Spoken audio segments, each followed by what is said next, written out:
Salut à tous mes amis investisseurs, j'espère que vous allez bien et aujourd'hui on se retrouve pour la vidéo où je vais donner un top 3 des actions achetées pour le mois prochain, ici le mois de mars. Donc bien sûr avant de commencer cette vidéo, je tiens à préciser que je ne suis pas un expert financier et que cette vidéo n'est pas un conseil d'investissement mais quelques idées d'investissement, mais bien sûr vous devez faire vos recherches personnelles avant de commencer un investissement en bourse. Donc on commence avec le numéro 3 qui a perdu déjà 17% depuis le début de cette année. Donc c'est Air Product. Donc pour ceux qui ne connaissent pas l'entreprise, c'est le concurrent direct d'Air Liquide qui est une entreprise française, mais pour ceux qui ne connaissent pas aussi Air Liquide, ce sont des entreprises qui sont spécialisées dans la fabrication et la commercialisation de gaz industriels et produits chimiques en tout genre. Par exemple, Air Product va vendre de l'oxygène, de l'azote, de l'argon, de l'hydrogène, de l'hélium pour d'autres entreprises, pour d'autres industries. Parce que certaines entreprises, pour produire bien généralement dans la chimie, leurs produits ont besoin de gaz et du coup ils appellent soit Air Product, Air Liquide ou Linde qui est aussi l'autre concurrent. Concernant son chiffre d'affaires, il est réparti dans deux grosses zones, les États-Unis et la Chine, donc 41% et 15% de la Chine. Après c'est dans les autres régions du monde. Donc alors pour moi l'entreprise, j'ai un objectif de cours de 270 $, donc au prix actuel de 227 €, où il y a une potentielle plus-value de 18%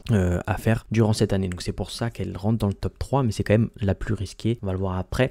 Maintenant, si on regarde les chiffres d'année en année d'Air Product, on peut voir que le bénéfice par action, qui est le vert foncé, est en augmentation d'année en année, mais on peut voir que l'année 2023 a été une année qui a été, on va dire, assez mauvaise, sans progression pour Air Product, donc il n'y a pas eu de régression. Concernant le dividende, lui, il augmente d'année en année, et du coup, le ratio de distribution a été plus élevé en 2023, mais en tout cas, les analystes prévoient une baisse pour 2024, 2025, 2026, prévoient une belle augmentation du bénéfice pour 2024. Les points négatifs d'Air Product, c'est un chiffre d'affaires qui n'a pas progressé pour 2023, une dette qui augmente, qui a énormément augmenté en 2023, notamment dû à des investissements de sites, car pour produire ces gaz, Air Product a besoin de sites et ça demande énormément d'argent et énormément d'investissements. Et en plus de ça, donc, du coup, leur free cash flow a été négatif cette année dû aux investissements et aux dettes émises. Mais malgré ça, je pense qu'il y a un petit coup à jouer sur Air Product, sur cette année en tout cas. Maintenant, on passe au numéro 2, Comcast Corp, qui lui a perdu 4% depuis le début de l'année avec un prix actuel de 41 $.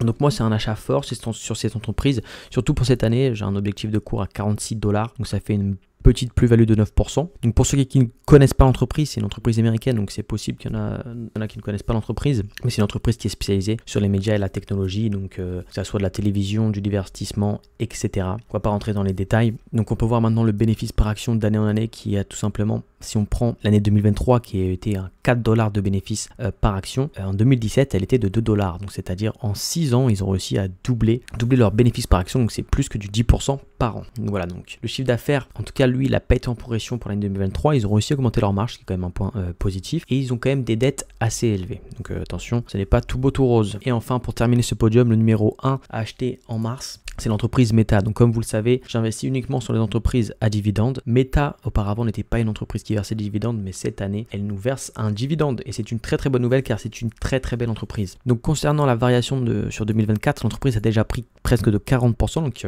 à l'annonce du versement du dividende et des résultats de 2023 qui ont été tout simplement excellents pour Meta, on peut voir que l'action a fait un énorme bond. Donc le prix actuel est de 480 $, on va dire. Elle est dans ce top, oui et non, car moi je suis sur un achat fort de cette entreprise en dessous de 460 $. J'ai un objectif de cours qui est de 500 $, donc si on achète cette entreprise aux alentours de 460 $, on peut espérer une petite plus-value de 8% cette année sur ce qui reste. Donc c'est pour ça qu'elle est dans mon top, car elle fait des variations entre 480 et 460 $. Maintenant pour ceux qui ne connaissent pas l'entreprise, même si je pense qu'il y en a beaucoup qui connaissent l'entreprise. Donc il a une plateforme de réseaux sociaux en ligne comme Facebook, Instagram, Messenger, WhatsApp, etc. Ils sont les plus connus. Et du coup, comment Meta génère de l'argent? Tout simplement avec la vente de publicité sur ces plateformes. Donc voilà, maintenant si on regarde le bénéfice par action, donc le vert foncé, il est très très positif à part en 2022. Donc là, il y a eu la crise Zuckerberg et le métaverse. Donc il a investi quelques milliards d'euros et ça ne s'est pas bien passé, on va dire. Mais bon, en 2023,